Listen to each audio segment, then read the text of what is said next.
Rampone, we're the co-chairs of the Nostra, Famiglia, Italiana, which is our heritage committee here.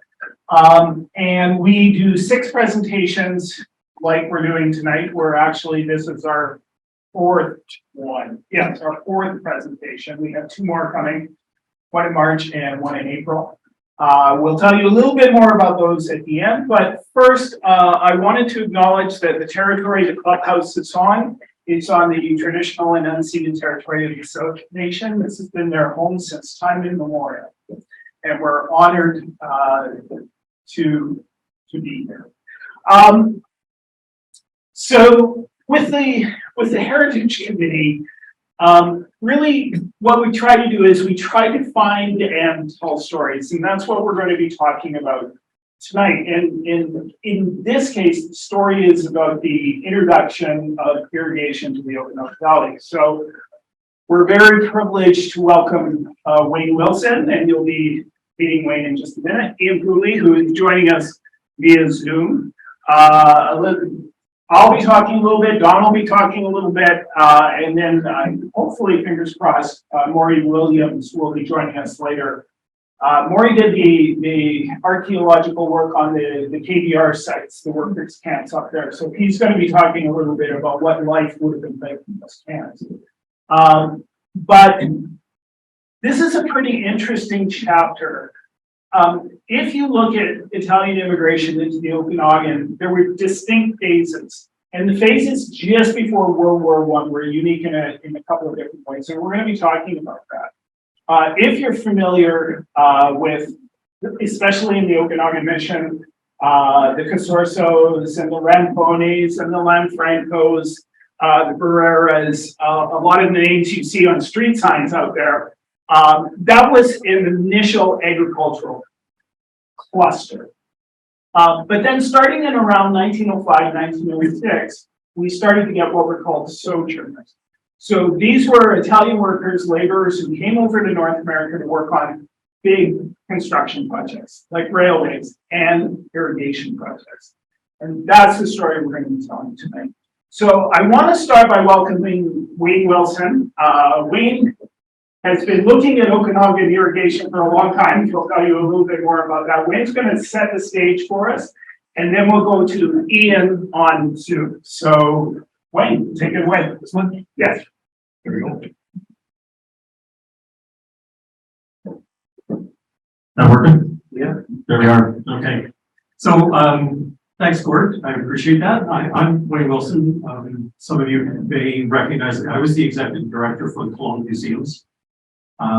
Started there in '78. Worked through until 2012, so 34 years. So I know where the bodies are. The irrigation side of things is, I come at it, I guess, from a couple of sides of this. My grandparents' orchard was in Oliver, so me and my brothers were delivered as child labor to those orchards. And my distinct first memory of that work was my granddad greeting me. Would shake your one hand and he'd have an irrigation hoe in the other, because the irrigation in his orchard was down the rows of the trees, so keeping those ditches clear. So that's my first introduction to irrigation. The second side of it is more academic, and I did my master's degree in historical geography at UBC in Vancouver. And I did that work on the early irrigation, irrigating the Okanagan from 1860 to 1920. 1860 from when European settlement began to take place here in 1920, because that's when what are called the letters patent were issued by the government to really the irrigation districts as we know them today is when they got their start. So that was kind of my interest. Where did this irrigated green landscape that we live in and drive through every day, what were the elements that came together to give us that landscape? We, in lots of ways we take it for granted these days. But what was the genesis of it in terms of technology? What was the genesis of it in terms of water management and how you distribute that in water law? And then finally, the landscape change itself. So what I'm going to do is pretty informal here. So I'm just going to go through a set of slides that I put together. And I'm going to follow an irrigation system from the lakes, the reservoirs, right down to the orchard. And then we'll take a look at some of the landscape change. Now, this element of irrigation that I'm looking at is the commercial scale. From Father Pandolfi forward, there was irrigation here. That was really a different scale of operations on the flatlands. You didn't need to be a real engineer. You could be a pretend engineer. But once you start this commercial scale irrigation development, you need a real engineer because you're moving high volumes of water over rugged landscapes, long distances. And if you get it wrong, lots of people die in floods and dam breaches and all that kind of thing. So you can't have someone who just perhaps did some flume work in the gold rush, for example. You needed a real engineer. So my whole proposition in this thesis was that in 10 years, irrigation changed the valley from brown to green. And it was, as I say, irrigation. So let's start taking a look at these slides, and we'll start with one of the system that we'll look at. Big chunks of it are the. Sorry. We're just going to flip. Right at the top. The Glenmore Ellison Irrigation District, Land and Orchard, Orchard Company, irrigation company did. They had a professional photographer come through and shoot literally every foot of that irrigation system from the dam all the way down. So,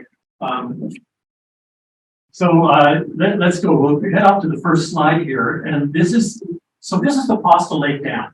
So this is the technology. So this is what's called a log crib rock fill dam, and a couple of things here that I'm sure Ian's going to get at, and Don and the others will as well, is it's not just a big piece of infrastructure. All of a sudden, you're bringing in some cases of these irrigation districts, hundreds of thousands of dollars. These are the mega projects of the day. And this is where I say you need a real engineer to develop this. So we're using local resources. You cut these logs, you crib them, you fill them with rocks, hence it's called a log crib rock fill dam. It's probably got a concrete core in it. But take a look at in the background, the camp that's there. Not only do you need a real engineer, but you need laborers who know what they're doing to operate on these large scale operations. You've got people who are loggers, people who are fallers, people who are skidders. There are carpenters. You need people who can work with concrete. The sluiceways have got mechanical mechanisms in them to control the water flow. All of that kind of thing. You need that whole array of skill sets at a system like this. So this is looking at the dam. You can see the sluiceway in the bottom there. But again, get an idea of the dimensions of this thing. So if you know anything about the size of horses, that's a pretty big dam. Okay. What year would that be?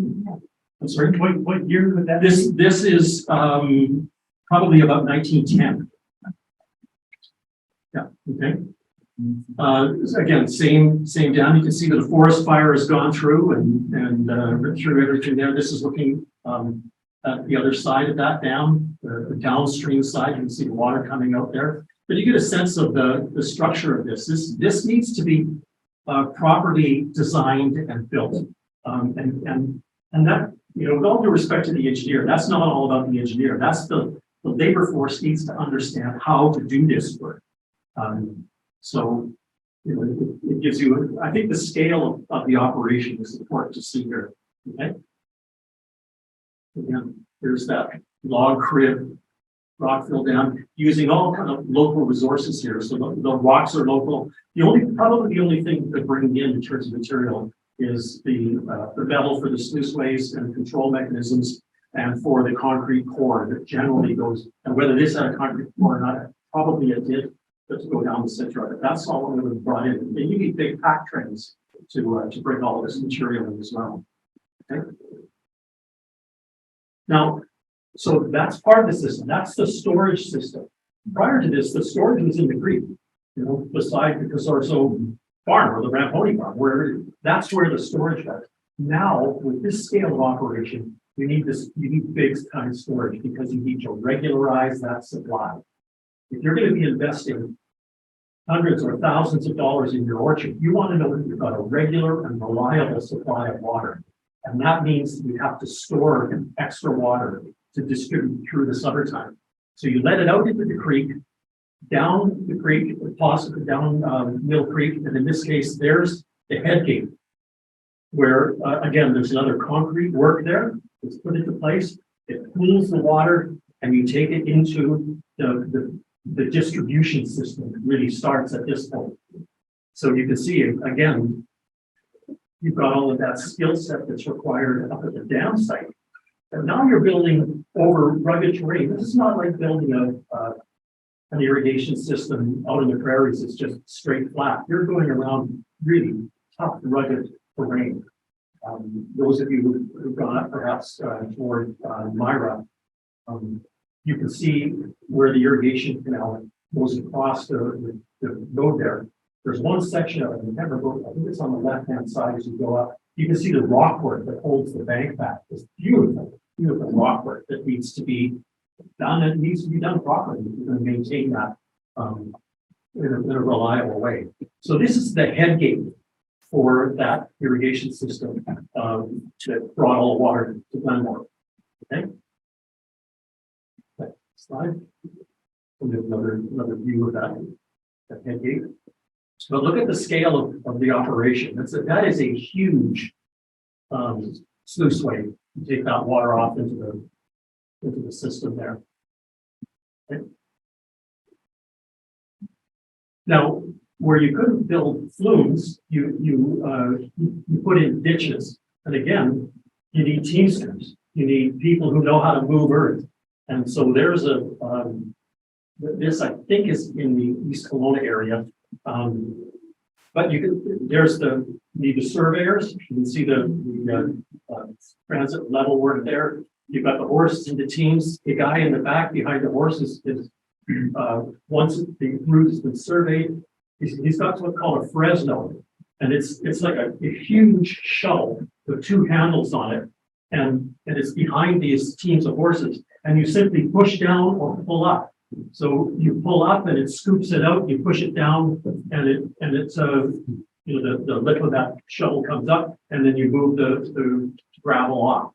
So again, this is really rugged terrain. This is not an easy landscape to move through. It's not cheap to build these systems, and it takes a lot of organization and as I say, professional skill. Now, where you can't dig those ditches, you need flumes. And again, look at the dimensions of that flume system. Now, one of the curious things about water management in those days was that the government required that if you weren't using the water, you had to return it to the source. So there's an example of that being returned right into there. There's a gateway there, and the ditch walker or the water bailiff would have controlled that based on the demand of the whole orchard system. And you can see the bailiff right up top with his dog walking the system up there. Like the last bit I did was Okanagan Mission Water Users Community, and Pete Stromey, I don't know what any of you know Pete. Pete was the dishwalker for up there, and I went with him a couple of times to clean out those, because they were still in use in the early 1980s, and with a bucket of tar to keep them clean. So, anyways, that to give you an idea of the scale of the operation there. This is, I think this is some kind of a romantic sense of, oh yeah, flume is a flume. Well, it's not. This is a big time operation. Okay. So this is out in Glenmore. And look at the size of that. Again, if you don't get the engineering right on moving that water, a section of that is going to come out.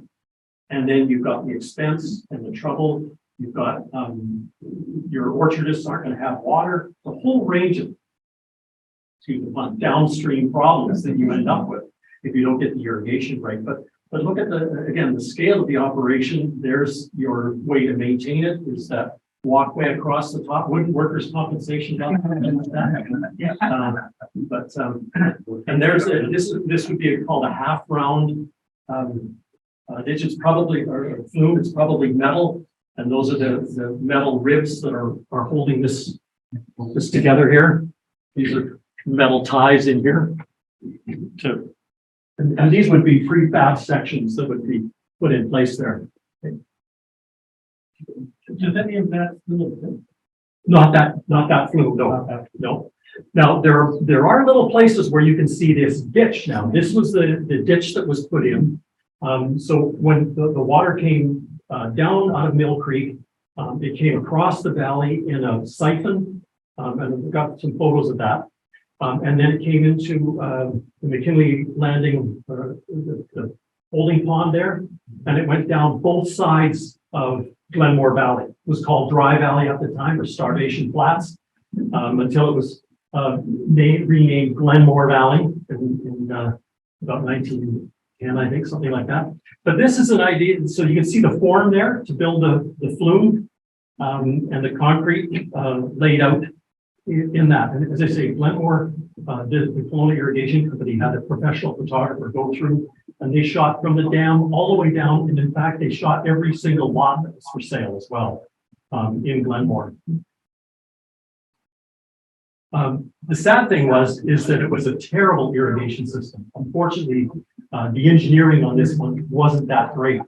And by the time the irrigation company took over, it needed literally hundreds of thousands of dollars to refurbish that system. This is up in Vernon, and again, you can see the change from either just a dirt bit, kind of sides to it, into where it's moving around. You don't want the erosion there, so there's some concrete there, and you'll notice there's different angles on the concrete as well. Now I'm not a hydraulic engineer, but I gather that's about controlling the water flow in that system. Okay. But this is all part of the delivery system down into the orchard. So again, this is Glenmore. Look at the scale of the operation here. Now these ditches, we moved here in the late 60s, and I went to Dr. Nostra High School, and I can tell you that these canals came along the Dilworth Mountain area, and they ended right at the Dilworth Cliffs there, and the water went back down, was released back down in there into Brant Creek, and then flowed out into the lake. And I know they were still running because we used to keep our beer cold in high school. And I'm told that you can still all open prairie. It was aptly named Starvation Flats.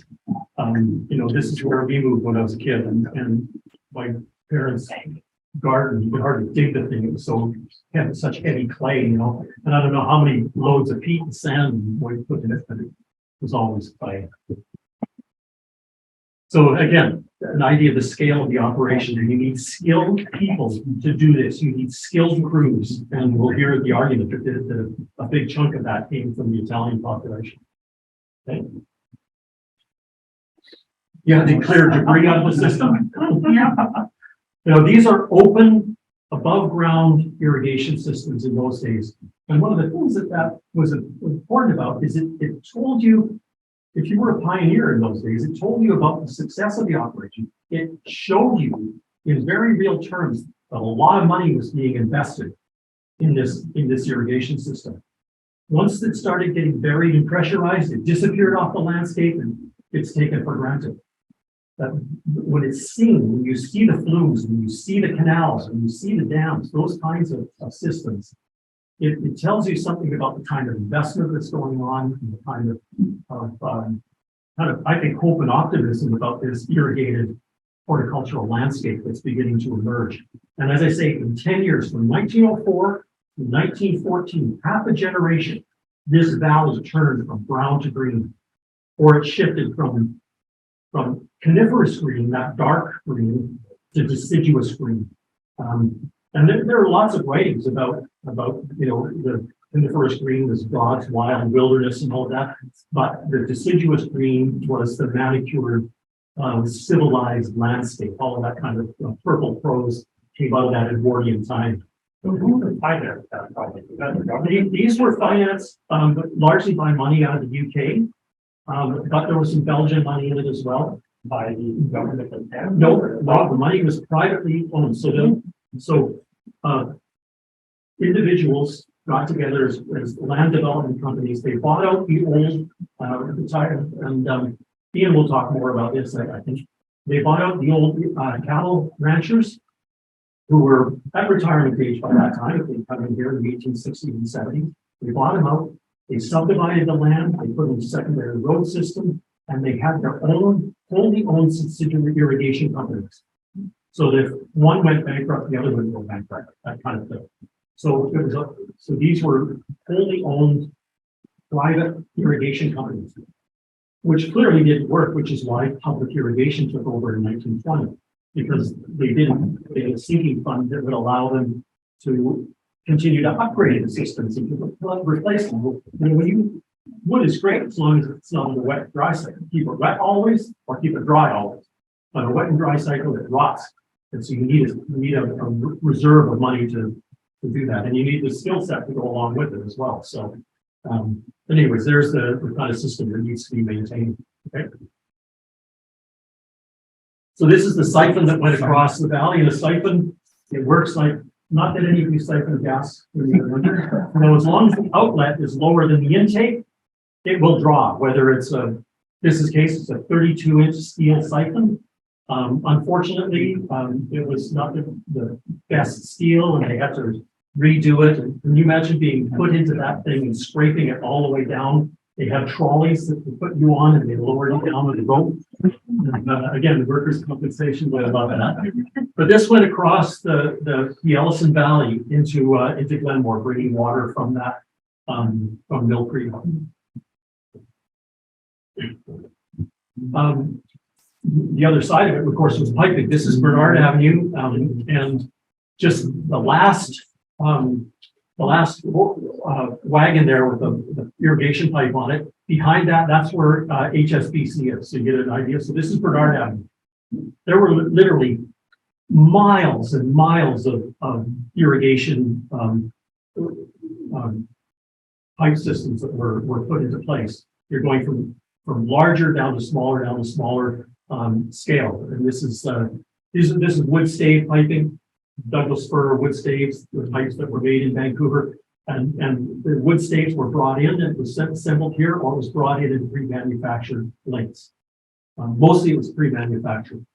So when they have a stave and they wrap wire? Yes. Yeah. I've seen that up there. Yeah. So, and they would, depending on the amount of pressure it needed, would be guided by the size of the wire and how close it was wrapped, to give you an idea of the kind of pressure that it would take. The kind of exception to this is down in the South Okanagan at the end of World War I. There was a soldier resettlement program went in place, and there was again a real mega project, government project of the day. So this is government irrigation system that went in from Okanagan River to water off around McIntyre Bluffs, and took it down the east side of the valley. In Oliver, it went across to the west side and down and then emptied back into Okanagan Lake. And this is the scale of that irrigation system. Absolutely massive, far bigger than anything in the Kelowna area. But again, to open up that whole landscape. This is the flume. This is a 76-inch wood stave, continuous wood stave siphon that went from the east side of Oliver through downtown across to the west side. He said this, remember I said my grandparents were there. My dad told me that the dare when you were early teen to run through that thing in the wintertime because it was empty and it was black, except for where the wood shrunk and streams of light coming through, but that was the big dare when you were a young kid, was to run through that thing. So, but a mile long cycle from one side of the valley to the other, they say give you a sense of the scale. Okay. There really wasn't a lot of sprinkler systems because remember, these are open above ground systems. They're full of dirt, they're full of twigs, all kinds of things. So there was sprinkler technology, but it really wasn't used. Very widely. It was all furrow irrigation. And the next couple of slides give you an idea of that furrow irrigation. This is in the Bankhead area, just up the hill from us here to the east. You can see the kind of orchard all laid out. This is in East Kelowna. We can go to the next one. Yeah. So this is what you would have to clean. This is clear cultivated orchard, and you just go down the rows, and the orchard would have to be graded so that the water would go all the way through the system. You can see the dog on the left lying in the ditch. That's called debris. Just like the horse in the last one. Yeah. Okay. Now I want to finish off here with a few slides that give you a sense of the scale of the change that's taking place in the landscape here. So this is a nursery in where the old KSS building was at the corner of Harvey and Richter. But I mean, look at that, really young apple trees. How would that? I mean, there are probably hundreds of thousands of trees that are going to be planted out in the landscape. That's how dramatically huge this change was in the landscape here. So it's not just the symmetric rows of trees changing the look of the land, the actual color of the landscape changes as well. This is the Glenmore Valley. And you can see why it's called Dry Valley. In fact, there's still a Dry Valley Road there, or Starvation Flats. It's just a bald open prairie. And curiously, the last reeve of Kelowna, of Glenmore, used to be its own municipality, just passed away about a year and a half ago, I think. Phil Mowbray was the last reeve. He lived out at Sandalwood. My mom was out there as well. I used to see Phil on a regular basis. Great guy. Still chat with him about it right till near the end. But this is the kind of change that's taking place in the landscape. I mean, look at that. This was, old grazing land is now symmetric rows of orchards. It's manicured landscape. Now, if you're trying to sell land to, prospective orchardists coming in from the UK, this speaks of prosperity, if anything does. Especially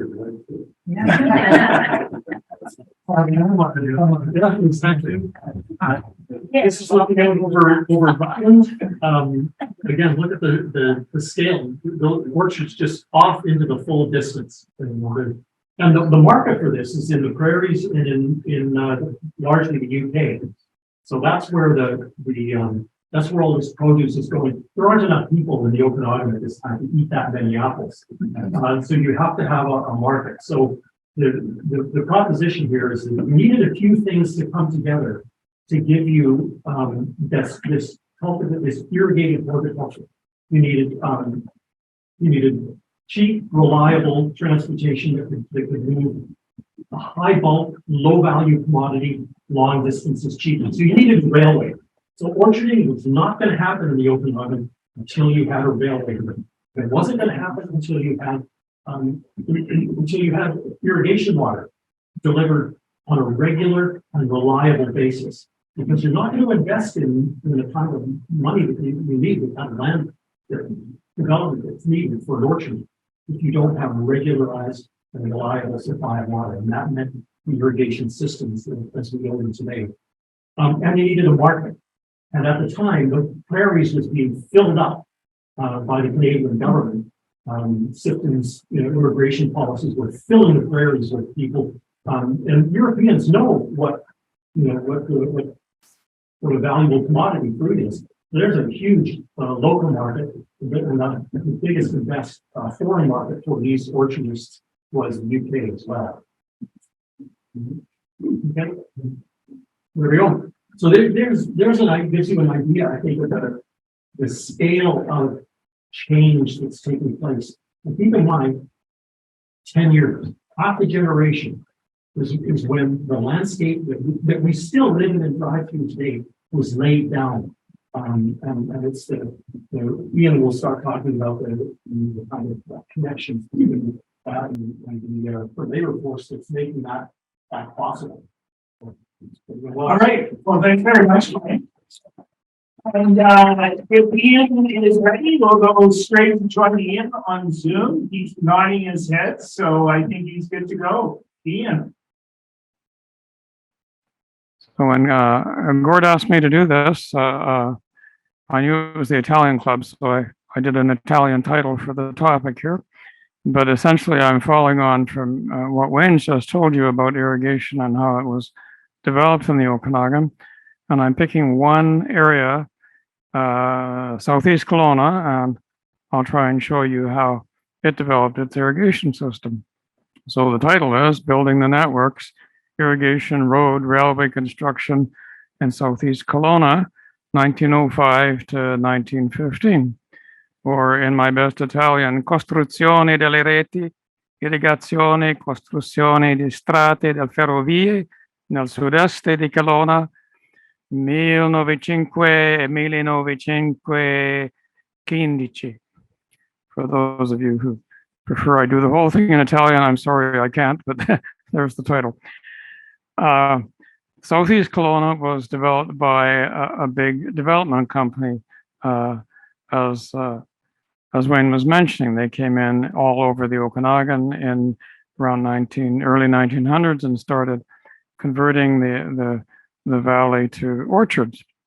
But in the Central Okanagan, there was irrigation going on before then. And if you go back to 1860, when the Oblate Fathers started a settlement, a mixed race farming settlement, mostly subsistence farming around the mission location along Mission Creek. These early farmers built short ditches using their own labor or small groups of them getting together to build community ditches, taking the water off Mission Creek to flood their hay fields to grow hay for their cattle and horses. So if you look at the map, you can see that when the Lakim family came in 1861, they bought up land and preempted land all through the flats west of Mission Creek.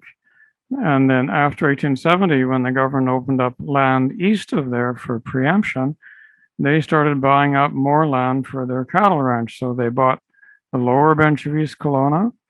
They bought the south of Black Mountain. They bought the west side of Black Mountain. And by the 1880s, they had a 7,000 acre cattle ranch. And they were irrigating the flats, but they were also irrigating in some places further away from the lake. And one of the interesting things that happened is that the Lakeens took water out of what we now call KLO Creek in Southeast Kelowna. Back then it was called Canyon Creek. And they built a short ditch and flume to probably a small piece of hayfield. We don't know exactly where it was, but I'm going to guess it was probably around where the Pinnacle Golf Course is now. And they could put up hay there and a haystack for the winter to winter cattle down in the valley bottom. That's what they were trying to do.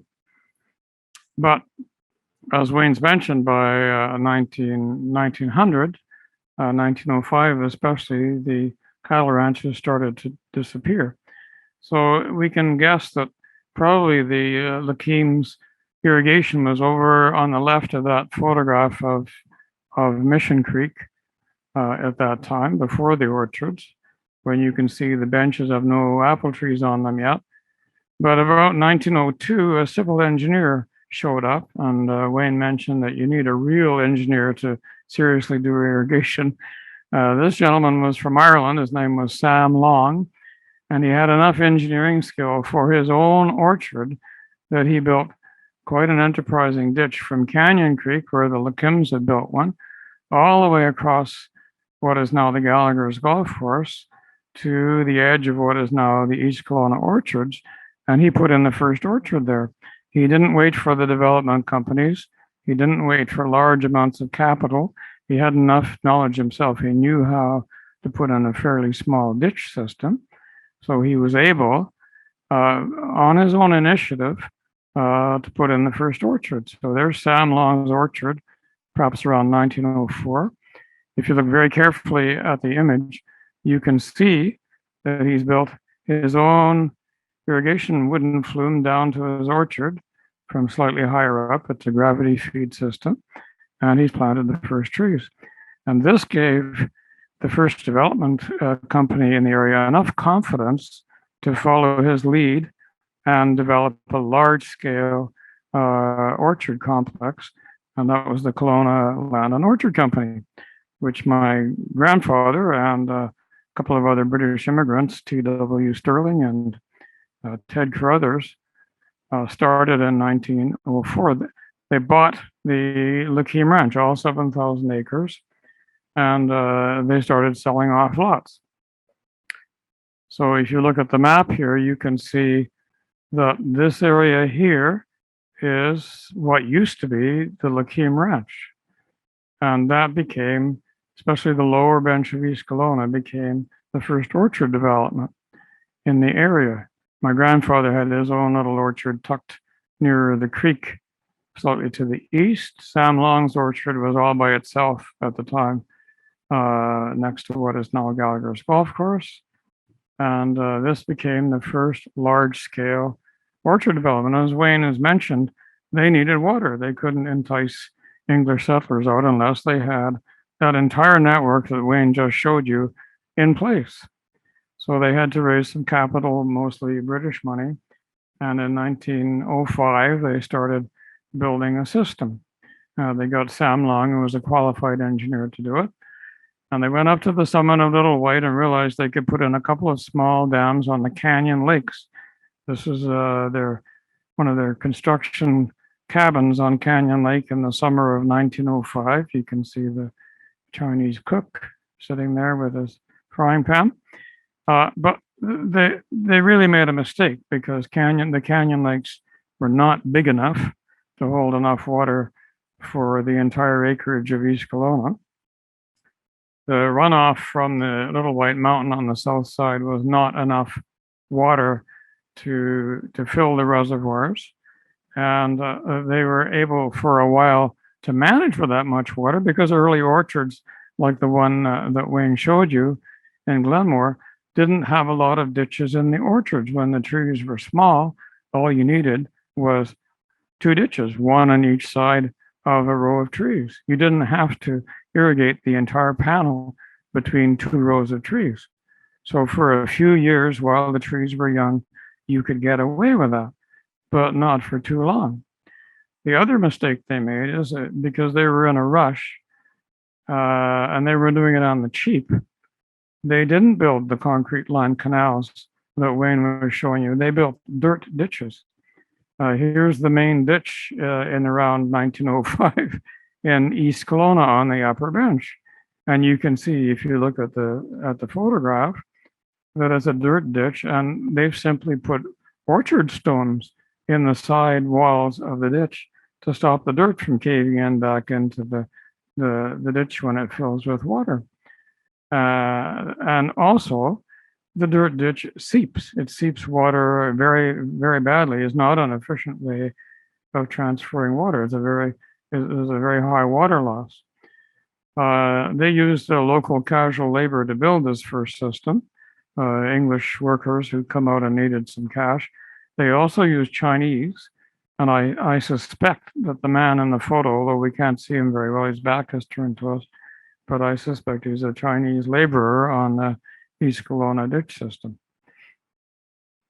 So by about 1908, they realized they had a problem. They'd built an entire irrigation system. They'd sold off all the lots on the upper and lower bench of East Kelowna, but didn't have enough water for it. So they had to expand the system, but they didn't have any cash to do that. So they went back to British investors and they acquired new land. And the idea was that by developing new land, they could build a bigger system that would be adequate for all the orchards and would cover their costs. So they formed the South Kelowna Land Company in 1908. And if you look at the map, you can see they bought up more land on the flats around Mission Creek. They bought land around the Casorso farm, some of the Gauchetti preemptions in South Kelowna, and then some of the flat up in the South Kelowna bench around the Soci farm. And they started subdividing that with the hope that they would be able to sell it. And meanwhile, they had to start building a much bigger system where they had to use serious contract labor.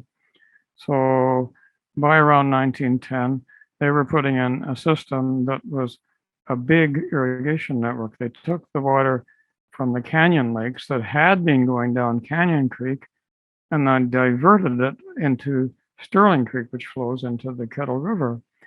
And from Sterling Creek, they diverted it again in a brand new ditch into the what we now call the McCullough Lake system, which back then was called Hydraulic Lake, put in a large dam there, dumped the water into Hydraulic Creek, picked it up again in a head gate, and transferred it over a very rocky hillside that Wayne's already mentioned to KLO or Canyon Creek, built a huge steel siphon to take the water deep into Canyon Creek and up the other side to South Kelowna.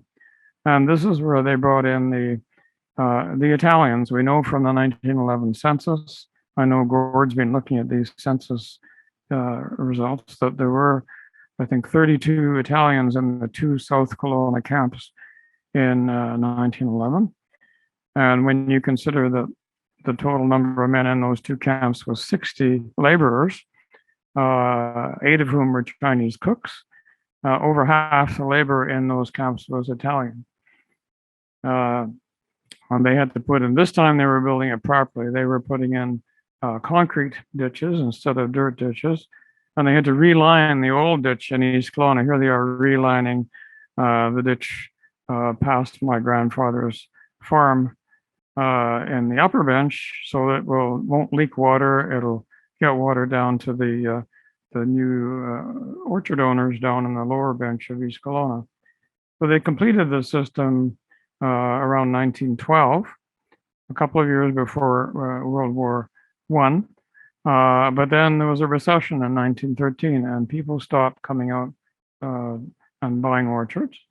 They were left with huge debts because they tried to finance the system on borrowed money and no capital, no inflow of cash anymore to pay off their debts.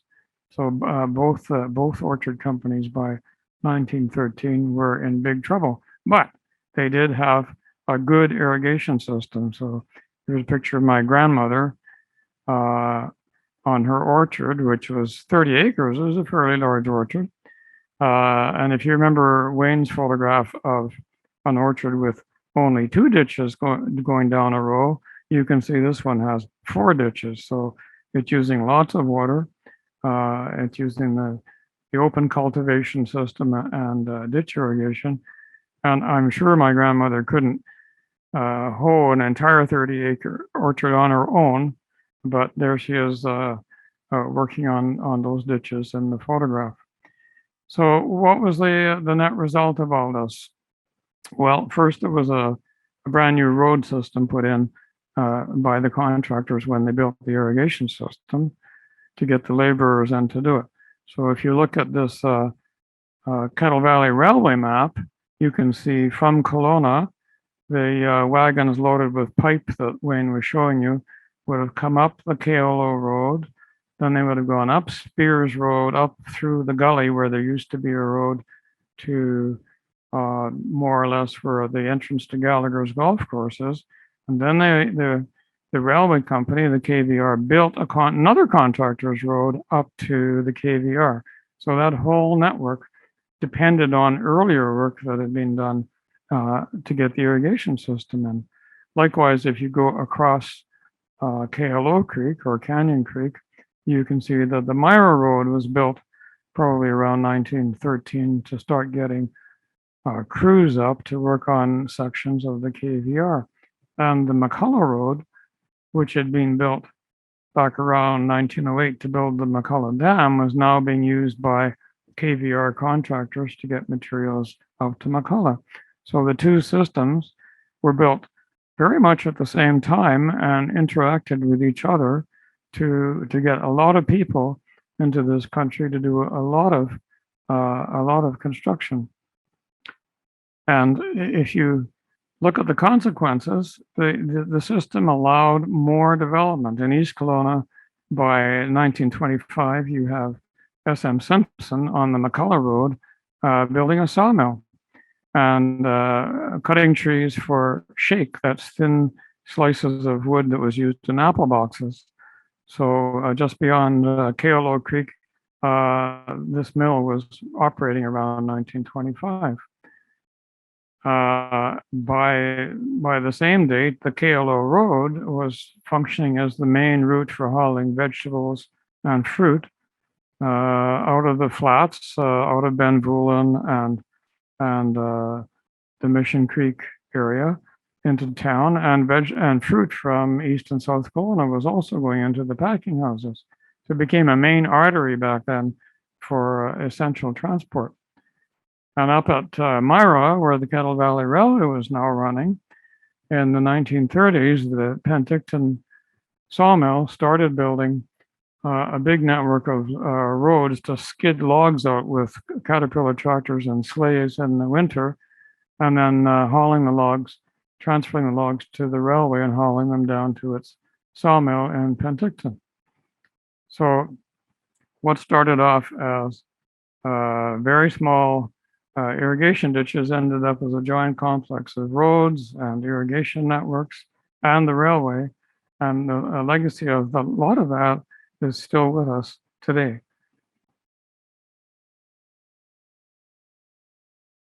And I'll just shut this off and stop sharing. There we are.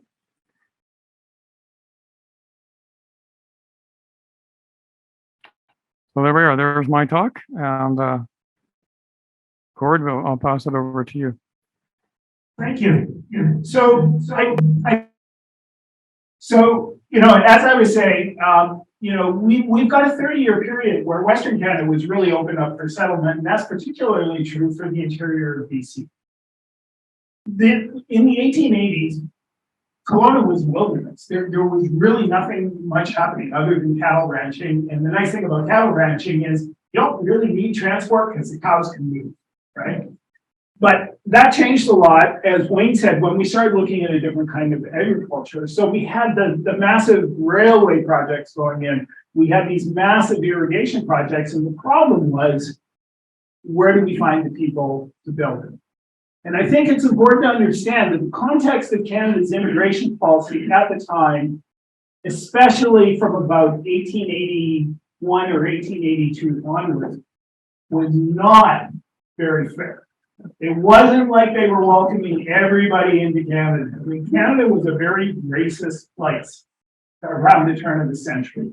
And we have to understand that context because it really sets the foundation for all the things I'm going to be talking about, which is where do we get the labor that are willing to go to Canada, which is a country that most of them had never heard of back in Europe, to go in the middle of rugged conditions to work for not much money. So we can start my slide deck now.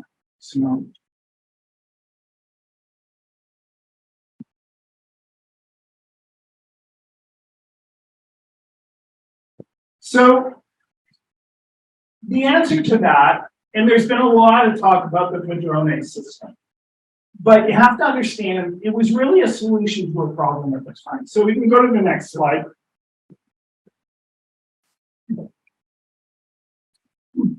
As I said, there was a real need for labor, but not just any labor. The labor had to be content.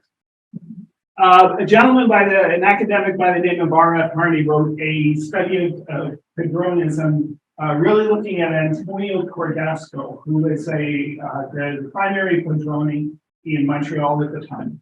And this quote was from him. There was a constant need for a docile and mobile workforce, a force free from the taint of unionism and willing to be shipped to remote northern sites, a workforce which tolerated exploitation at those sites in order to make ready cash and which required no maintenance on the part of the employer during the long winter months. So it's important to understand, you're bringing a workforce from Europe, you're bringing them into Eastern Canada, somehow you have to get them to Western Canada, and not just anywhere in Western Canada, you have to get them willing to go into the boondocks up in Myra Canyon or Ideal Lake, or now Ideal Lake, but Belgo Dam. So how do you get a workforce? And the other problem was Canada's official immigration policy at the time. So we can go forward to the next slide. So this is all built on the foundation of what happened during the building of the Canadian Pacific Railway. At that point, the primary source or a large source of labor was the Chinese. They brought a lot of Chinese labor in. And right after that happened, Canada started tightening down their immigration policy on the Chinese. That started in 1885 with the Chinese Immigration Act. Before then, in 1869, the official immigration policy was come and settle this new country. There's lots of land. It was open basically to everyone. And then slowly they started closing doors. The first door that was closed was to the Chinese. And right around the same time, they started switching their labor sources to more Europe. They started looking at Europe, and there was a problem with that. And the problem was, if you talk to the Canadian government, the ideal person coming from Europe would have been coming from Britain, would have been coming from Scotland, less so Ireland, to be fair, or Northern Europe, Swedes, that kind of thing, because those are the kind of settlers they wanted to settle to stay here. But that's not who the railways wanted to work, because the problem was they needed laborers who would stay on the job. And a lot of those coming from Northern Europe were looking to make a little money, and then they wanted to preempt land and start homesteading. So they needed a workforce that was willing to come and work under horrendous conditions and wouldn't skip out of the work camp and go preempt land and start farming somewhere. About the same time, so this is when Italy starts to play into the picture. They start bringing laborers over from Italy, and that really started in the Northeast United States, in New York, and in those industrial areas. There was already an established migration path for Italians coming over there. And the Padroni system really started in the US. You have to understand that the US was about 20 years ahead of us in opening up their west with their railways and that. So they had already gone through this system, and they had discovered that the Italians really were taking advantage of what they came here. So in 1885, the US started cracking down on their Padroni system. But there was an offshoot of that up here in Canada. And it really, everything in Canada happened about 20 years later than it happened in the US. Right around the turn of the century, right around 1900, 1901, that's when CP Rail really turned to Italian laborers in volume to help build the railway, to do the upgrade works on CP. At that point, the Northern Canadian National was being built further to the north. You had the Grand Trunk. You had several railways being built. And CP actually used Antonio Cordasco in Montreal as their sole source of Italian labor. So that was in 1901. And as I'll show, there were abuses in the system. So there was a royal commission called in 1904. The official mission of the commission was to explore abuses in the Padroni system, but really what they wanted to do is get Cordasco out. And it was a little bit ironic because Cordasco's main competitor was one of the heads of the committee that was conducting the Royal Commission. So really all they wanted to do is get Cordasco out. So the Padroni system in Canada stayed intact. It just became a little kinder and gentler. right around 1905. Now, it's important to understand, and we can put forward to the next slide, which should just put a circle around that. Oh, go back one. Everything we're talking about in the Okanagan happened in that 1905 to 1950. So it's right at the end of the Padroni system. And really, what was probably happening is it was transitioning more to labor agents and direct contracts with subcontractors, like the ones that worked up on the KBR. Probably not as much as coming through the Padroni system, but a lot of those networks were still in place. So let's go to the next slide. So what Canada was looking for was something called a sojourner. A sojourner was somebody who was coming over to Canada to make money, but had every intention of going back to Italy. So again, we start to understand, well, what was happening in Italy around that time and what was happening in Italy based on their inheritance laws. The biggest problem was it was unlike England where everything went to the firstborn son. In Italy, everything was divided up equally. So these family estates were getting smaller and smaller and smaller. And the problem was there wasn't enough land to sustain. So really the motivation factor for a lot of Italians right around the turn of the century was come to America, forget Canada. Nobody had heard of Canada. Come to America, we were all America. Come to America, make some money, go home and buy some more land so you have enough land in Italy to live on. So those were the sojourners. Their intention was to come here, to make some money, to eventually go back and then buy more land. They had no intention of preempting land here in Canada. And that worked great for the railways because they didn't want people who wanted to stay in Canada. They wanted people who would come, who would work hard, and then would eventually leave, but you could count on them to stay on the job while they were here. The other advantage with Italians is they didn't speak English. Now that sounds like a disadvantage, but you have to understand, they tended to stay together. They couldn't be unionized because the union organizers couldn't talk to them because they couldn't understand them, right? So it's a workforce that was easy to control. Let's go forward to the next slide. Now, the Padroni system really functioned on networks. It was about who you knew. And when the majority of the work was coming in through Montreal, then going into Northern Ontario and that, the Padroni system basically covered everything. So it had tentacles in Europe, and we're going to look at those in a minute. It had tentacles down in the US, and it had tentacles in Canada. So basically, the laborer, right from the minute they ran into a steamship agent somewhere in a small town in Italy, basically the Padroni put everything together, paid for their passage over here, gave them a grub stake when they came here, arranged for transportation wherever the work was, would handle all their immigration to get them here.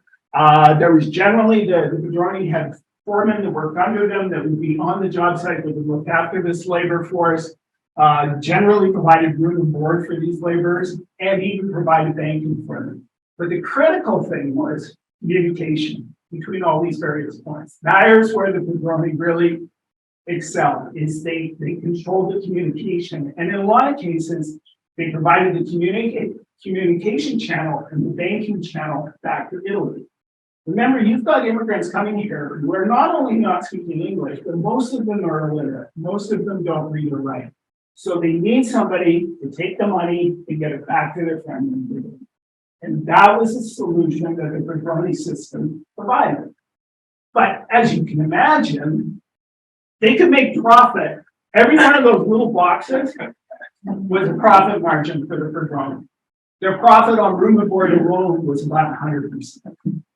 So what would happen is the workers would come over, the Padroni would arrange everything, but the immigrant came to Canada and probably would have to work for a significant period of time to pay back passage, to pay back room and board, pay back supplies from the company store.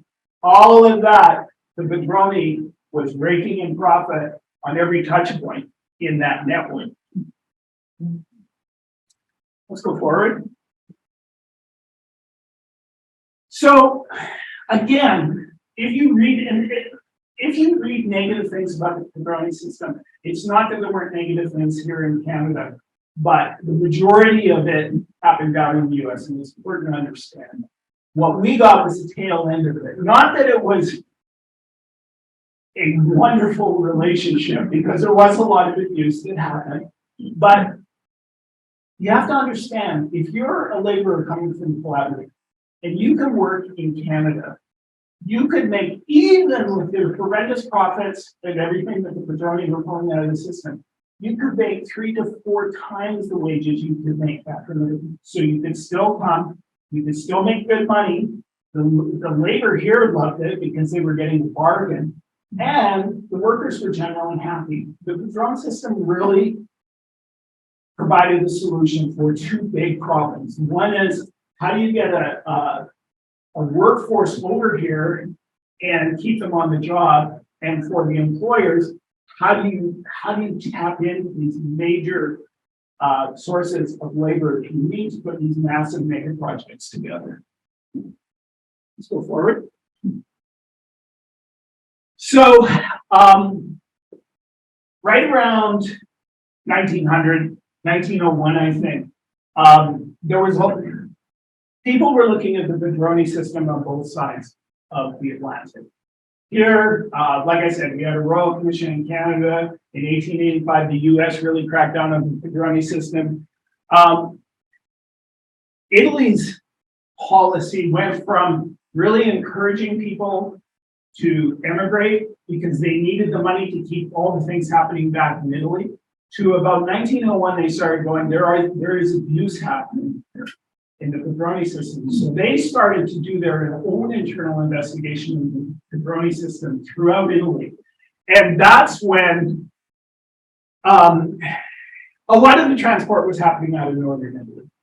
So that's really where the base of the Pedroni system was. So what happened was, when they started cracking down, the hub of the Pedroni system basically hopped across the border from Italy to Switzerland to a place called Chiasso, which is about 50 kilometers from Milan, just on the other side of the Swiss border. So that really became the hub. Let's go to the next slide. So what would happen is, you have this hub in Chiasso. All the steamship companies would have agents. And the way the agents would go to various small towns, and they would recruit, and they got paid a bounty for everyone they recruited. So you had these steamship agents going out and recruiting Italians and signing them up through the state. And again, this was all the Italian arm of the Pedroni system.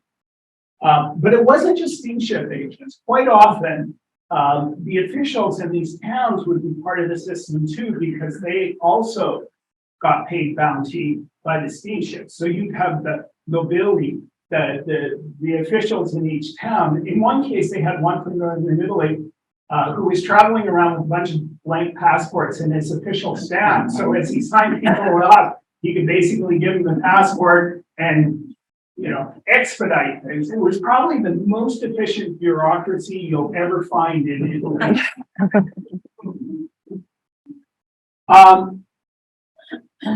In Canada, as I said, the king of the Pedroni was in Montreal, and that makes sense because Canada's main port of entry at the time was Quebec City. It wasn't Pier 21 in Halifax. Most of the traffic was coming through in Quebec City, so it was close. But that wasn't the only reason it was there. We'll go to the next slide.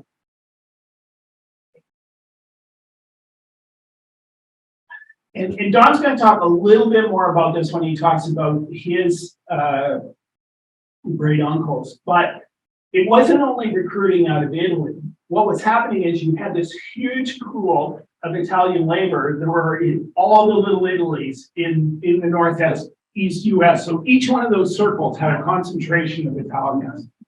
So Montreal also, the ones in Montreal also had networks going down in each of those centers that they could pull labor up. So a lot of cases, Italians would come, they might work somewhere in northeast US for a while, and then they would get recruited to come up to Canada. So I think in both your great uncle's cases, they came up through the US, right?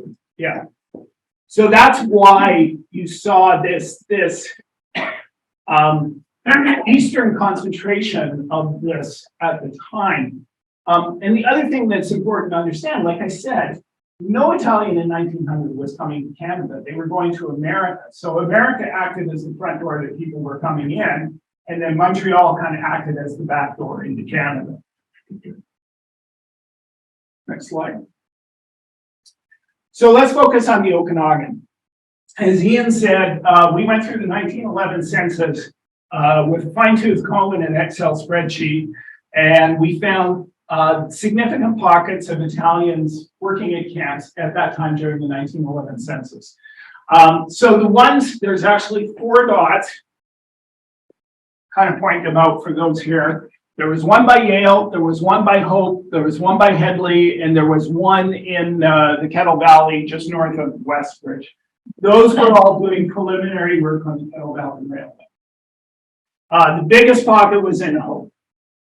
So just to give you, we kind of put the bubbles in here according to size, but just to give you that, there was probably a survey crew by.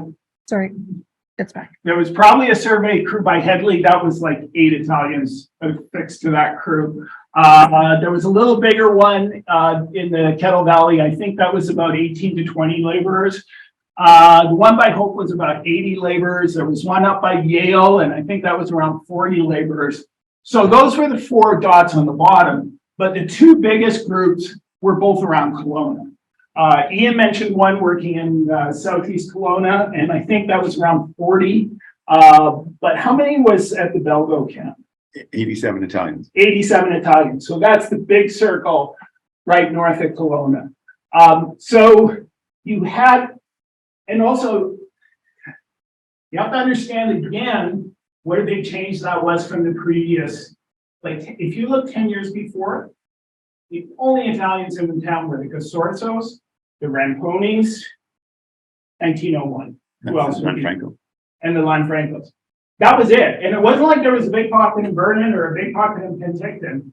The Italian immigration within the Okanagan started in Kelowna and then spread north and south. So there was nothing in the Okanagan for Italians just 10 years previous.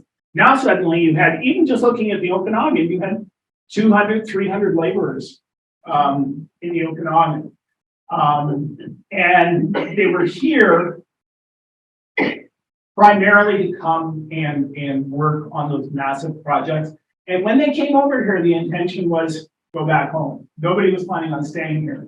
But the Okanagan threw a bit of a curveball at them because they came here not knowing what to expect. And when they got here, they went, I could make this home. I could make this home. And Don's going to be telling you a story of 2 people who did that.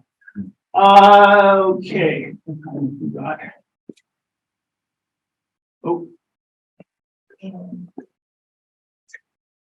811. So we can, if you can get the video set up, we'll maybe show that. And I'll just tell you the backstory to this video we're going to show.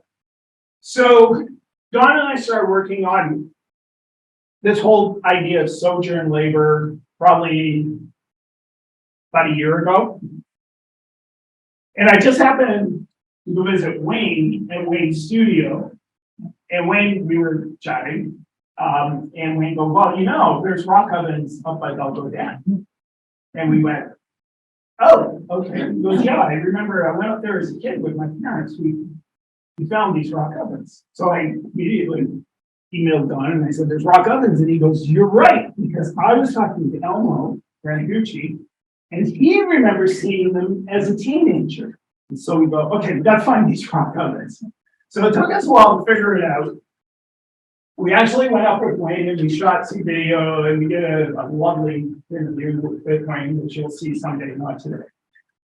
And we actually traced around the site trying to find these rock ovens, and we came up empty. And as it turned out, we weren't that far, but we were like completely on the wrong side of the road. And so anyway, Don diligently followed up with the good folks at Black Mountain Irrigation District, Bob, who's sitting right there. And Bob goes, I can connect you with someone who knows what this rock ovens are, a gentleman by the name of Brian Big. So Brian met us up there. We took Elmo and went we found the rock cut. So we're going to show you a short video. Are we ready? We're going to show you a short video of that. I'm going to have to turn up the sound, and I'm going to turn this off. You probably have to mute me.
I thought we got into it. The other one has Wow. I believe. I remember That's one actually in really with a good shape. larger That's opening. yeah. Look at how it stayed. Well, I think it's sunk a bit. yeah, It may have been larger. settled. Yeah. And I had heard a story that somebody in recent years had come and baked a loaf of bread in this other one. Wow. And you can see it is quite usable still. Okay, Roby, we're gonna jump here now. Amazing. Well, that's how many years ago, Elmo? 14. Oh God, that's Wow. God. I'm 87. How do you feel when you're seeing this and realize that a great uncle was probably here? Well, I'm looking at a picture I have of him, and he's cooking some fish on a board, and he's by a pile of rocks, and I just all of a sudden say, this could be the spot. And this all of a sudden puts a real personal touch on it, and mission accomplished. And I'm really happy that it was that easy to find. Thanks to Brian's help here, we've uncovered something very special to me. I'm amazed actually, it's the shape it's in. It's just basically, Well, bread. and the was- size of I it mean, is just incredible. that's what they ate mainly. Yeah. And I guess part of it is that there was no mortar holding these rocks together, so basically they put layers of rock They to placed them- seal it in as much as possible without mortar. And so I think this is quite amazing. I mean, it is the full 6 feet height now at this stage, and this is 100 years later. Like if you want to do any filming by the other one, Yeah, okay, yeah. it's it's quite Yeah. neat looking. Just, Elmo, So- you remember these ovens? I remember one of them, and I'm not quite sure if it's this, but I don't remember all these trees around the oven. I was 14 at that time, and I'm pushing into 87 now.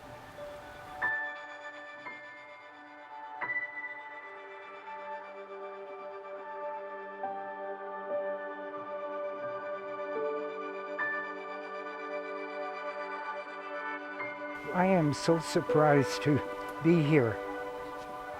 Wow. Oh, that is in perfect shape. I remember going into the damn thing.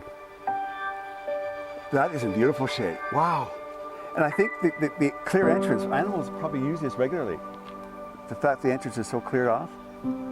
They really didn't need a chimney because there was venting. Yeah, you can see one Indeed. of them here, yeah. I remember that by a big rock now. But where were we camping that? Well, in a hollow. I know there was a, we had put well, balsam. fire-wise, I mean, this would be a natural one with the big rocks behind it too, a bit more protection for if there were trees here. I don't remember that many trees around. Like over half a loaf of bread a day for each person, and the loaves were huge. Yeah, yeah. And so the number of loaves you'd have to bake would be incredible. Well, they'd fire it up and shovel the embers out. So the work camp had to be fairly close to here. And that's where I think it makes natural the road or trail at that time, Yeah. and the creek would be the spot they'd be camping at because they have to have a 'Cause water they source. need water. Yeah, this makes total sense. Wow, this one is. I know people have camp in this area all the time. There's no, they suggest about 10 days visit type of thing, but obviously people are here longer. But this site looks like it, and the trail up to it looks like it's been used quite a bit. So I'd say this is still 100 years later, is still being used as a camp for various purposes. People are in the area, and I think enough people know about it. They come in, check on it, but luckily nobody's damaged it. It's really nice shape still. Yeah. It's low profile as Yeah. best they can. It's a good way to be. Well, I think we would have been here a long time searching, because we did search quite a bit of the area, but not in this particular spot. To sort of find these things today is just incredible for us. And your help in doing that is very much appreciated. So thank you, Brian. No problem at all. We're happy to do it. And I think we have more of a story here to investigate with your staff and some of the history of the area, and to get this whole story documented. I think we'd be all worthwhile without overdoing this thing. I think we need the story behind it. And so we're getting there one piece at a time. Like these pictures I found are just in the last month or so. I found these pictures, my aunt's mother's photo album. Wow, yeah. And it was just, she said, well, I have a picture of them. I think it was at Belgo Dam. She goes, and she's got this fish type thing. And when they were on the board, it sort of convinced me that they were cooked in an oven. They weren't in a fire on a frying pan. So this is the oven. Sense, yeah. And so this is a sort of whole cycle for me type thing.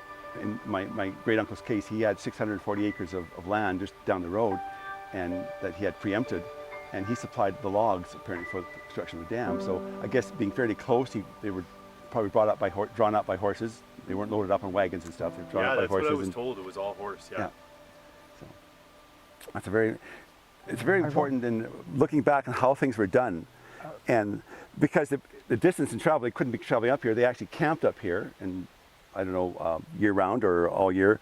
But these stone ovens were a key part of their whole camp. It was essential to a lot of their things, not just in the baking of the bread, a lot of things type of thing. But in particular, we know that the Italian campers were happy when they had this big supply of bread each day to go with them. And the work they did, long days, long weeks of work, very physical labor, they needed the calories. They needed the huge amount of food going into their camp. So these ovens were even more integral if you think about the living conditions of the time. That these ovens were even more important than we think of now. Now it's just a recreational thing. A number of our Italian families have outdoor ovens that they bake bread in still this very day, but it's more of a recreation of a whole lifestyle. But the center of how integral these were as part of the camp, I think is, to me, well overlooked. I never knew about them and the importance of them until recently. So I think this is a fantastic to see this, and how it all fits into the history is going to be really fantastic. I did not know this part of their story until the last few years. It makes me really very proud of the fact that they had something to do with this major project and the infrastructure of Kelowna, the beginnings of our whole water system, the whole beginnings of people habitating and living here were due to the fact that there's a water source for them. And so to be part of that is incredible. And more important for me is being able to go back and share these stories with the family members who were directly involved. And these were my great uncles, and they still have family here in Kelowna that know nothing about this. So I'm just incredibly happy to be able to share those stories with them. So thank you, Brian. Thank you, Almo, Nice to meet you, Brian. and for putting that bug in our ear way back. Fantastic day for me today. Great day. So Beautiful weather. an innocent comment from you. Thank you. Yeah, innocent comment from you a number of years ago.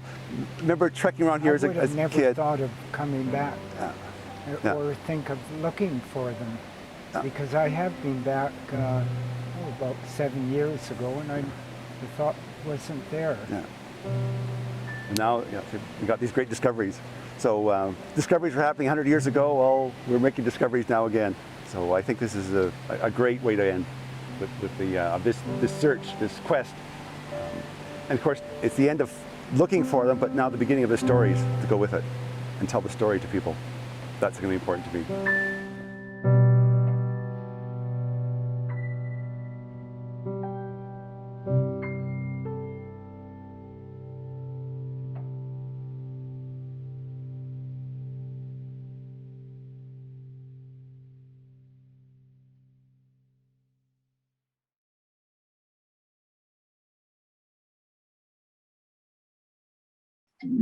Okay, first person coming on the scene is Louis Constantini, 1904. He arrived here from Giulianova, which is Abruzzo, right on the coast, opposite Rome, across Italy, right on the coast.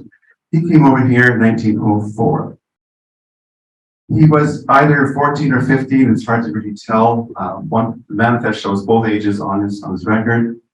He was coming here to meet his father, Domenico, was already here in Bois, Pennsylvania. He was traveling with his cousins Vincenzo and Luigi Splendiani. Now, the story we've been told by the family is that Louis Constantini got here and his father was not there to meet him. He was left on his own, so he went out on his own, and from that day on, he was the go-getter. He was the one that did everything and did things on his own as that young age. Next person arrived on the scene was Pasquale Alamonti. He arrived in 1905. He came from Capitiano, another part of our Abruzzo province. And he was 35 when he arrived here, and he was coming here traveling alone, and he was to meet his brother-in-law, the Fulvamari family. He was married to Domenica Fulvamari, and some of her family were already here at this point in New York. And his arrival here was to New York. And Pasquale met Louis Constantini because they both worked for the Penn State Railway. Louis, who was too young to get a job on the older cruise, is a water boy. And the stories he told his family about the yoke on his back and why he still, the very day when he died, had a kink in his neck, this yoke. And he met this guy called Pasquale Alamonti. Now, Pasquale Alamonti sort of took him under his wing. His father wasn't there to meet him, felt sorry for him, took him under his wing, and basically for the rest of their lives stayed together. Next on the scene was Joseph Alamonti, Pasquale's son. He arrived, we think, in 1908. He was about 12 years old. There's no manifest record for him. He wanted to join his father here in America. The family said, no, you can't go. You've got to stay home. He's the only boy at home. You have to stay here and help the family. He decided to run away, jumped on the ship, and basically was either a stowaway or worked his way up on the boat somehow. We don't really know the whole story. The first record we have of him is 1910 census in the States in Ohio, Mahoning Street, Ohio. He says he came here in 1904, but that's a little hard to believe. He was very much too young. We think it's more close to 1908, but the census records don't really tell the truth all the time anyway. He was boarding. His parents lived in Italy, and he was running the hook at the Tube Works factory, hair making place in Ohio.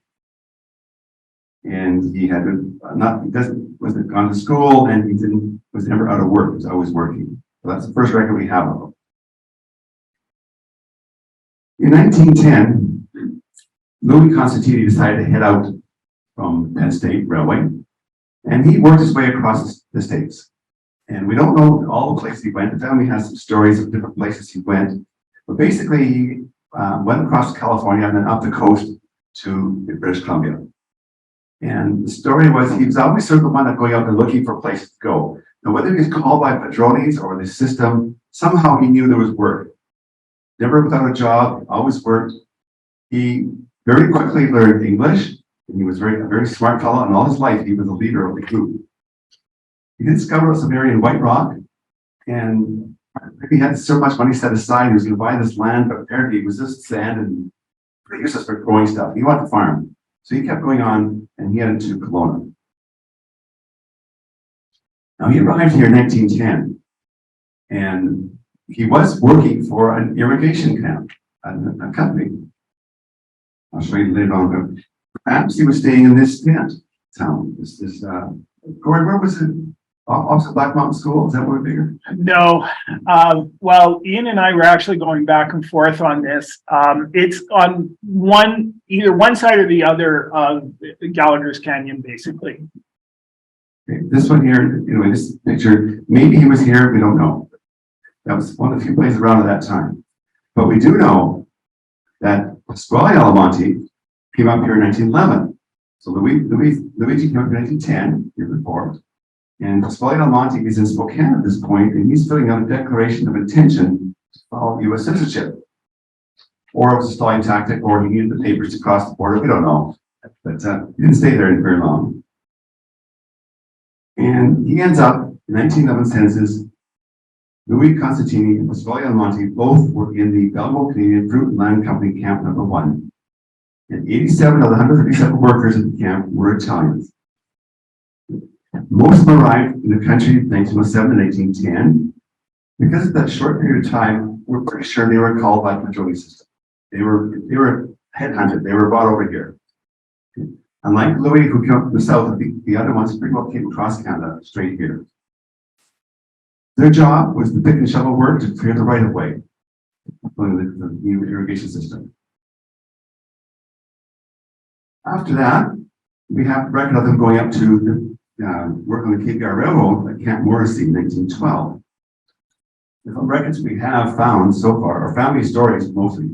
We have the Pioli family, the Pooley family, the Martin family, the Yanko family, the Chichis, the Turis, the Guidis, the Stellas, Guidi again, Chachas, Chanconis, Delcols, Orsis, Bachuchis, Berchuchis, Gulas, Kronbauers, Lanfranco, Riso, Caro, and our Joseph Almonte, Louis Constantini, Pasquale Almonte, and the Avender family brothers, all working for the KBR. There may be more, and we're always asking people, as you tell the stories, let us know if you had relatives working on there.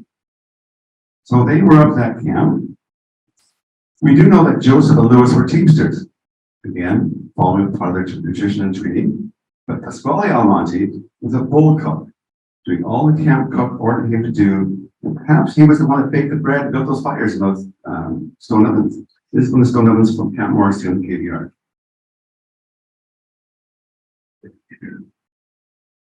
This is a picture of 1912 at the KBR Railway Camp, and there's a picture there of Samuel Turi. He's on this bottom row sitting down. Louis Constantini standing up beside him. Red arrows pointing up to what we think is Pasquale Almonte. And we think Joseph Almonte is the one standing beside Louis Constantini on his right-hand side. But we haven't got that verified yet. And it's Pasquale Almonte is by the cooks on the tent there, so he was part of that team. Do women ever enter the picture? I mean, you're talking about families, but I don't see any or hear of any women. There wasn't many. You mean working on the KBR? KBR or? Yeah. Well, Like all you guys. no, it's actually a great question because they were sojourners. The guys were coming over to get work to send back to their families. So generally the wives in that stayed, but when they decided to come over and Don's going to be talking about that, then suddenly the wives came over to a country they knew nothing about to join their husbands. So thank you. Chapter 2. So after the KBR, we have Louis Constantini and Pasquale Almonte going down together to work in Princeton, Copper Mountain. They're just discovering the copper content there. And so they traveled down there in 1914. And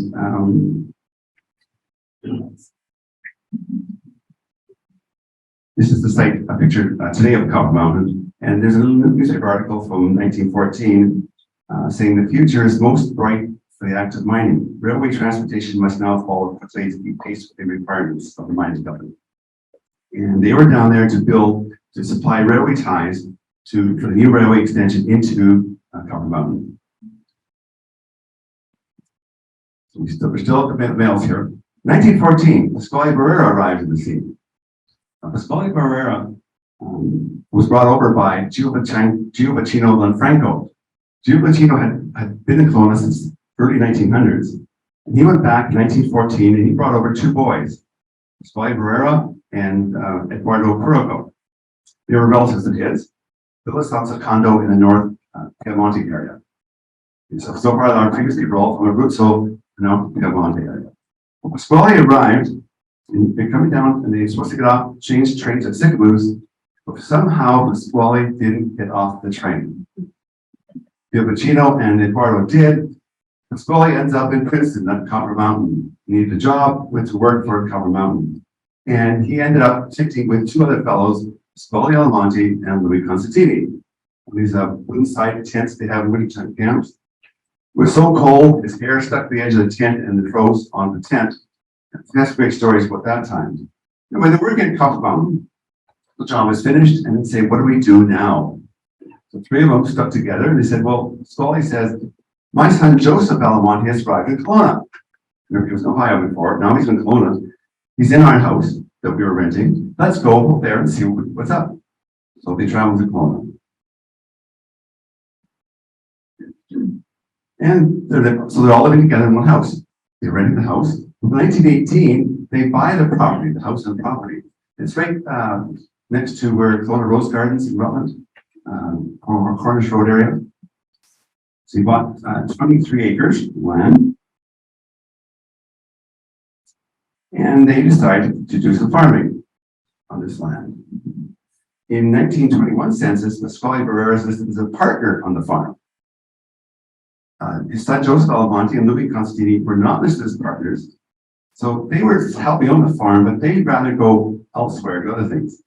The 1921 census shows that Constantini and Alamonte, the two young guys, were working on the camp number 2 irrigation ditch for Black Mountain Irrigation Camp, with people like Utici, Gianconi, Ongaro, Franciscudi, Kulas, Serrani, Rantucci, and the 2 boys. By 1921, we know he was working on the Belgo Dam. This picture of one of the ditches coming down 8 miles to Black Mountain and down to the ponds in the early 1920s. Joseph Alamonte is the upper right corner sitting there, and we think the bottom left one is Louis Constantini. We're going to take a trip, but we just found out where that was when the snow started falling last fall. So we're waiting for the snow to clear. We're going to take a hike up there and find out where that is. Apparently it still exists. 1921, we were working the Belgo Dam. Louis and Joseph were teamsters. Louis had a preemption of land, 640 acres at the foot of down lower, and he uses teams of horses to bring logs out to supply the dam. The other person in the picture, by the way, is a cousin, Dino DePavo. He's on the Rampone side. Just make sure we got him mentioned too. And here is one of the 2 rock ovens, as you've seen at Ideal Lake. Well, we're now we're finished our work phase of working all these different camps, and there was other camps we worked as well. These are what only ones we have documented information on. Pasquale Alamonte's sort of history, he became a citizen in 1913, so it looks like he was staying here. That's it. He bought his farm in 1918, but he had become a citizen in 1913, and he began a farming operation. And so we have in this house, Pasquale Alamonte, Pasquale Barrera, Joseph Alamonte, and Louis Constantini, all living in that house, farming and working at the camps and whatever work they could get. Okay, that all hell broke loose in December 31st, 1920. Dominica Fulmari, Pasquale's wife, and her 2 daughters arrived in Vernon. And when they were told to get on the paddle wheeler to come down to Kelowna, Francesca Alamonte, the middle one there, says, no way, I'm never getting on a boat in my life again. She was sick on the whole journey over across the Atlantic. In fact, she was held up in Ellis Island and they wouldn't let her through because she was so sick. They thought she was bringing in some nasty disease. The captain of the ship actually came up and said, no, she was seasick all along. That's all it was. So they sent a car up the next morning on New Year's Day. The car up went up to Vernon and brought her home.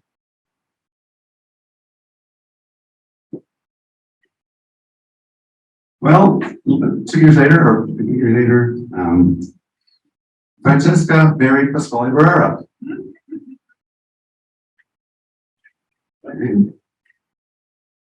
Lucia married Louis Constantini. And Joe married Joseph Kulas.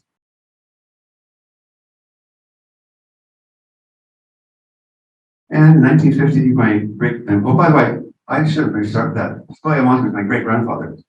Okay. Francesca Alamonte Barrera is the one on the right, is my grandmother. And my great uncle, Uncle Joe, and his wife, Rosa Kulas. In 1950, they're all in this area.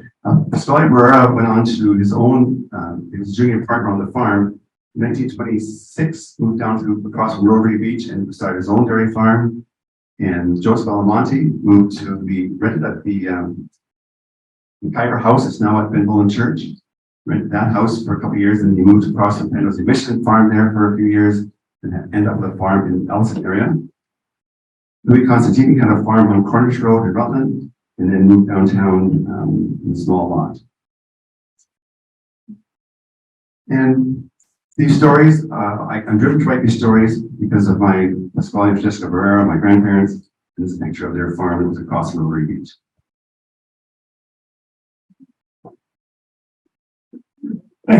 Thanks, Don. I was remiss when we were showing the video because I didn't point out one of the stars of the video. Elmo Rantucci.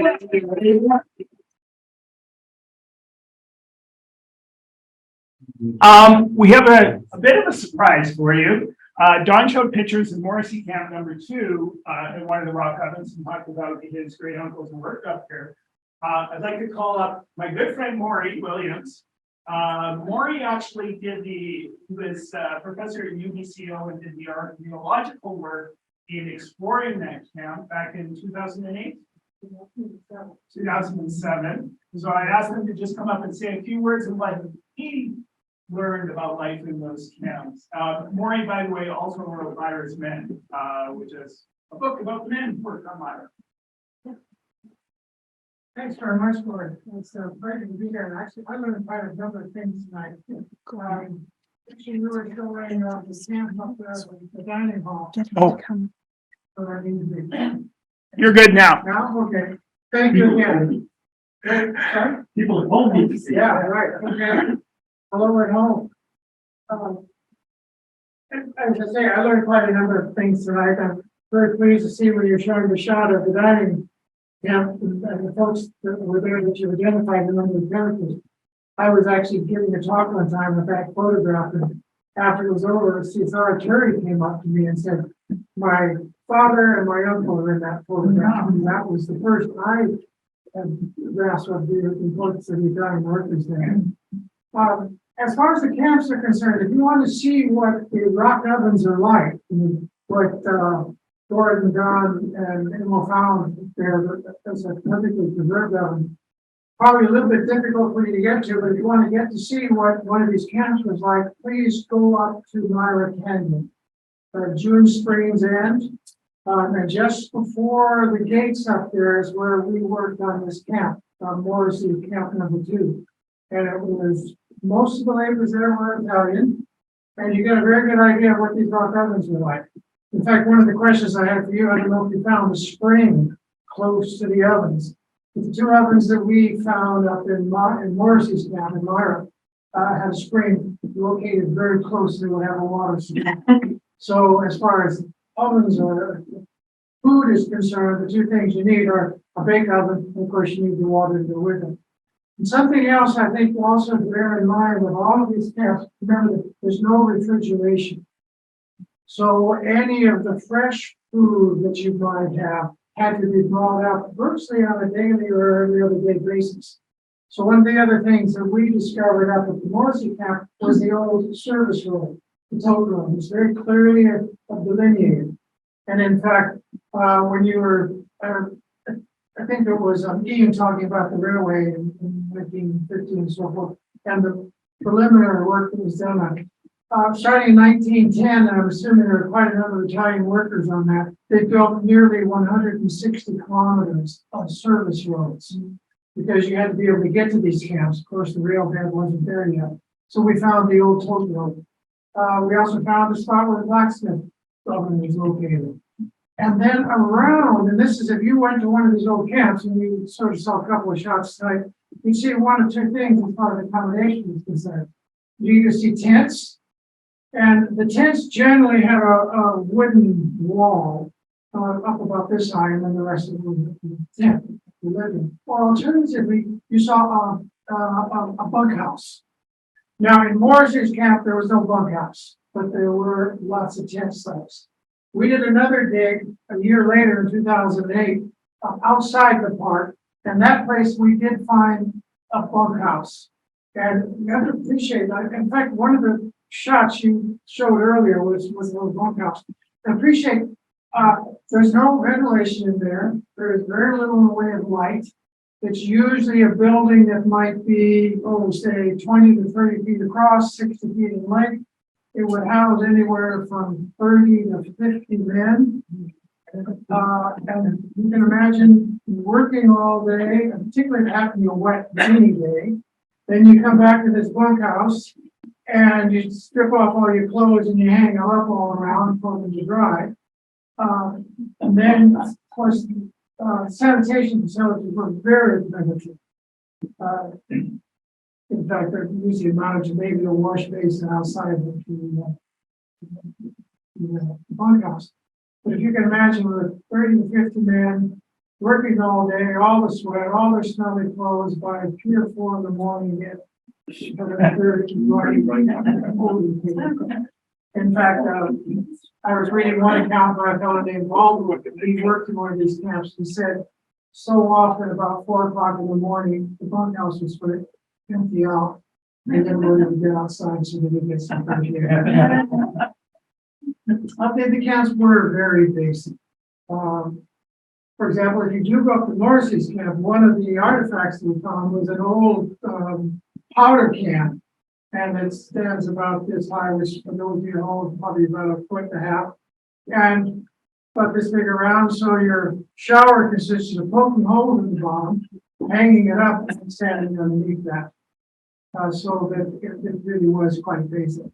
The one thing we found only at the very end of our dig up at Morris's camp was the outhouse. And for archaeologists, the outhouse is probably the most important thing you could find in any site, because that's where you throw everything you don't want anybody to know about. So you can learn a lot about how the camp operated. In fact, Rick Starter, the fellow I worked with, is working on a Mennonite camp in Alberta a number of years ago, and he said when they found the outhouse, the discovery was full of all sorts of disc balls. He knew the impression of that. But I would urge you to go up there, because that camp up at Morrissey was, I would say exclusively, was primarily Italian laborers who were there. And we've got several accounts, and we were talking about the money aspect of it. The one account we do have is that a young Italian worked at Morrissey's camp, and his responsibility was to come into town to send money home and also to get a supply of whiskey. So he had a backpack with about a dozen whiskey bottles on his back, and also a little lemon he had for himself. It's winter time now, so he, on the way walking back up there, he'd take a nip or two. And about a mile from the camp, he was getting tired, so he lay down on the ground, head probably on a long fell asleep and froze to death. So that's how we have some of the information about that particular thing. So it's easy to get to. Pick up the June Springs Road, and just right where this big sign, in fact, I think Don is showing the pictures. We opened it this last summer, and I'll put in a plug because, of course, this is Heritage Week. So that project is going to receive a special project heritage award next Thursday.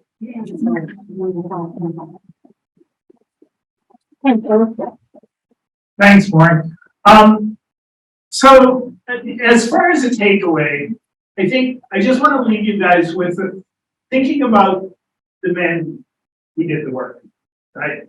Think about what their lives were like. They left everything they knew back at home, including their wives. Were working in extremely rugged conditions. As Don said in the video, and Maury was the one who first told us about this, those ovens were important because this was hard work. You needed 3,000, 4,000 calories a day or more in order to be able to do this. This was not light work.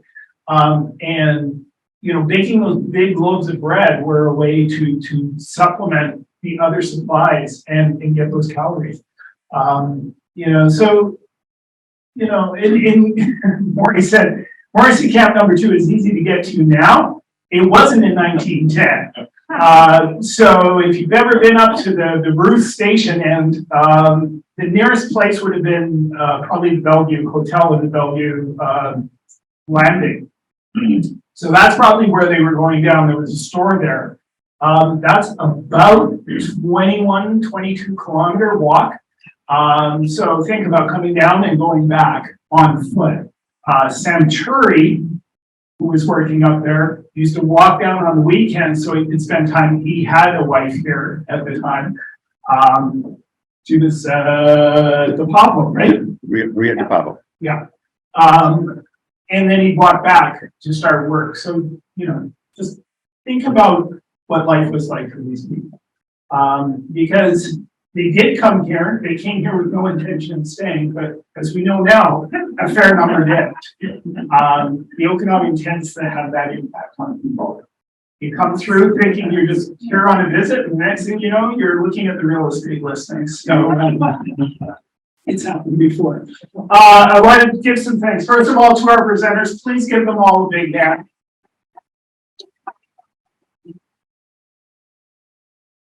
Big shout out to our technical crew, to God and Simone.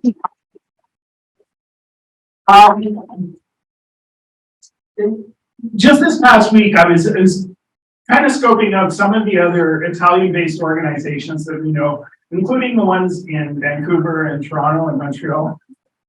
We're the only Italian organization in Canada that's doing these kinds of presentations. And it's a lot of work that goes into them. And we do have a national audience through Zoom. So thank you to you guys for making that happen. Yeah. And thank you for you coming here. I do have one more thing. Bob from Black Mountain Irrigation brought 2 books, which I believe these are for giveaways, right? Giveaways, or you can keep one with the loan out from. Okay, so we'll keep one for our library and we'll give one away. Is that fair? Don's also the librarian, so I gotta get that.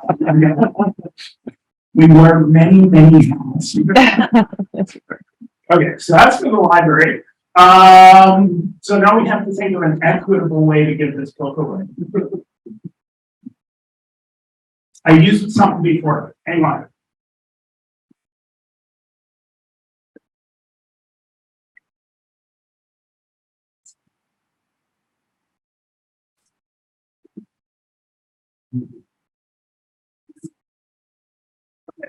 Some people around might have heard that. Yeah, we did. So much for that. I heard. Someone wants to do it hard work. Cool. What if you have the same birthday, month? Oh, hey, that works. Can you have cheap? All right. So how many of you have a birthday in the summer? How many of you have a birthday in July? You can put your hands down. How many of you have a birthday in August? Maury.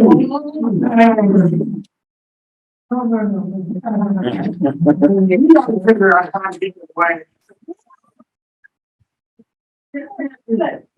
Okay, June. Okay. Who has a birthday in June? No offense, Mark, but The 29th. Oh, it is Pat, because I was gonna say the best question. yes, that was a very good question. So there you go. So this is the Italian club, so we have food. So feel free to stay and enjoy food. Unfortunately, those of you joining by Zoom, you can't. But also thanks to Ian for joining us on Zoom. Ian, I hope you enjoyed attending remotely. Yes. I've got a quick question. There's an Italian community in Trail, BC, and they're quite renowned for their work there in the smelter, but also their rock work and the rock walls. Was there any relationship over towards the Kootenays with the Okanagan Italian? We do know that there was a fair number who worked in the Kootenays and there was definitely migration back and forth. Lots, especially coming this way. All the ones that arrived in the 50s, a lot of them came to the Kootenays. A lot of them. And so any of that rock work that you see, like the walls and trail, Wayne was mentioning the irrigation channel which crosses the road up. If you hike just off the road a little bit, you'll see an amazing rock wall on the side of the town. Chances are that was done by Italians.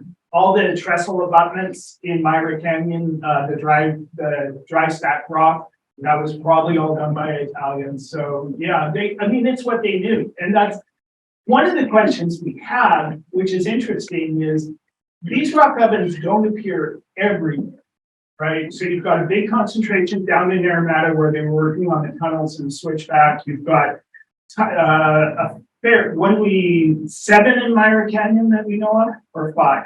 5. These 2 up in Belgo, which are largely unknown, and we're going to try to kind of keep it that way. We don't want to publicize them too much. By the way, Maury, we will get you up there when the snow is clear. And I suspect Wayne might want to tag along too.